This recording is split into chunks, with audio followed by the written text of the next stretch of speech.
এটা বলো তোমরা, বলছে কি না এই চারটে রাজ্যের মধ্যে কোন রাজ্যকে বলা হয় leads in handloom and handicraft cluster. তাহলে ভারতবর্ষে কিনা তাঁত ও হস্তশিল্পের ক্লাস্টারের ক্ষেত্রে নিম্নলিখিত রাজ্যগুলির মধ্যে কোনটা শীর্ষে? তাঁত ও হস্তশিল্পের রেসপেক্টে কোনটা শীর্ষে এই চারটে রাজ্যের মধ্যে?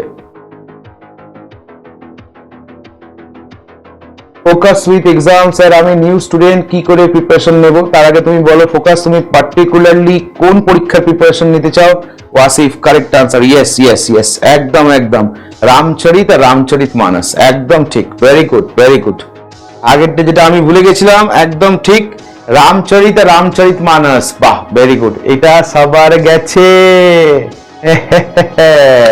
अब आया ना ऊंट पहाड़ के नीचे, भाई लोग, हाँ थोड़ा समझ जाओ भाई लोग, कौन सा स्टेट को यहां से बोलते हैं कि भैया हैंडलूम एंड हैंडीक्राफ्ट में लीड कर रहा है? तो आपका आंसर बंगाल नहीं आएगा, आपका आंसर आएगा उत्तर प्रदेश। कृष्णाशीष ने सही आंसर किया, मैंने देखा, option A is the correct answer. আর এই একটা প্রশ্নের জন্য গাইল ভাই সাহেব পানি মে র্যাঙ্কিং এদিক ওদিক হয়ে যাবে সব, ঠিক আছে? ভাবলে হবে অনুভা, নামই দিতে হবে, মহারাষ্ট্র নয়, এআই এক্সপ্রেস মহারাষ্ট্র নয়, okay? It's Uttar Pradesh leading handloom and handicraft cluster হিসেবে ভাই, ওকে? কোশ্চেন পড়ে বুঝতে হবে, বুঝতে হবে।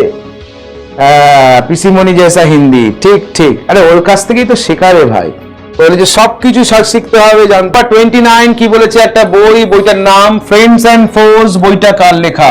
অপশন রাজীব গান্ধী, অটল বিহারী বাজপেয়ী, শেখ হাসিনা, মুজিবুর রহমান। চলো অনেক প্রশ্ন হবে এখান থেকে, অনেক প্রশ্ন হবে এখান থেকে। হ্যাঁ 4-5 বছর হলে তোমার কাছে, তো যে বললাম যে তুমি একই ব্যাপার, একই ব্যাপার। প্রথমে তোমাকে স্ট্যাটিক জিকের কিছু টপিক তোমাকে কমপ্লিট করতে হবে। স্ট্যাটিক জিকে মানে history, geography, economics, constitution, polity, যা যা আছে, জেনারেল সায়েন্স, এর কিছু বেসিক টপিক তোমাকে কমপ্লিট করতে হবে। তারপর তার সাথে কারেন্ট অ্যাফেয়ার্সটা তোমাকে রেগুলার প্র্যাকটিস করতে হবে। এবার সেটা তুমি আজ থেকে 4-5 মাস পরেই পরীক্ষা দাও, 4-5 বছর পরেই পরীক্ষা দাও। কারেন্ট অ্যাফেয়ার্স তুমি যে বছর পরীক্ষা দেবে সেই বছরের লেটেস্ট কারেন্ট অ্যাফেয়ার্স গুলো দেখবে।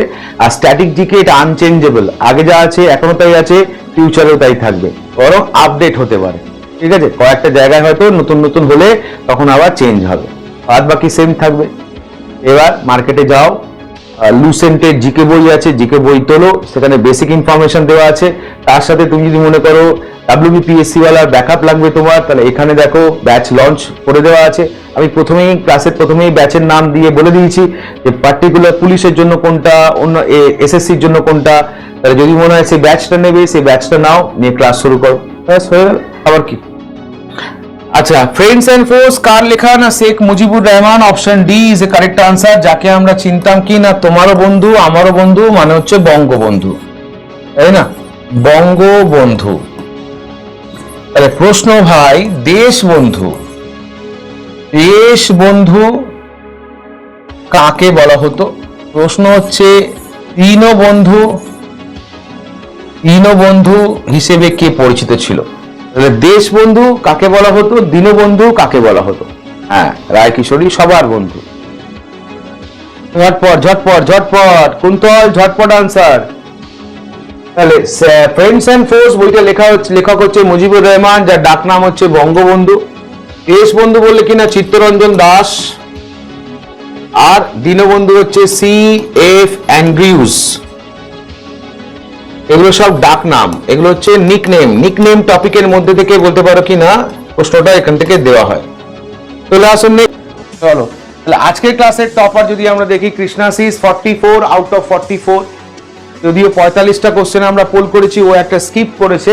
আচ্ছা next, Raikishori excellent performance, super, very good, 44 correct answer out of 45।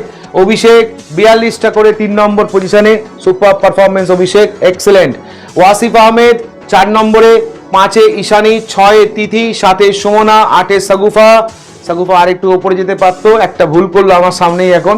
Anubha 9, Rimpa 10, Sayani 11, Amal 12, Totan 13, Tanmoy 14, Gunamani Pandey 15। Overall leader board access করেছে কতজন? নিয়ার অ্যাবাউট যদি আমরা দেখি 117 জন। প্রত্যেককে কংগ্রাচুলেশন। তো এই চেষ্টাটা নিজেদের মধ্যে রাখতে হবে। আমি বারবার একটা কথা বলে থাকি, প্র্যাকটিস মেক্স ইউ পারফেক্ট।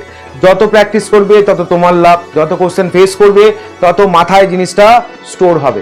ওকে, তাহলে এইরকমই আরো একটা ক্লাস নিয়ে আমরা হয়তো নেক্সট তারপরের সানডেতে আবার তোমাদের সাথে মিলিত হব। কালকে সকাল 8টায়। যদি কোনো রকম প্রবলেম না থাকে তাহলে আবার দেখা হচ্ছে। লাস্ট চলি, ta-ta, bye bye, thank you.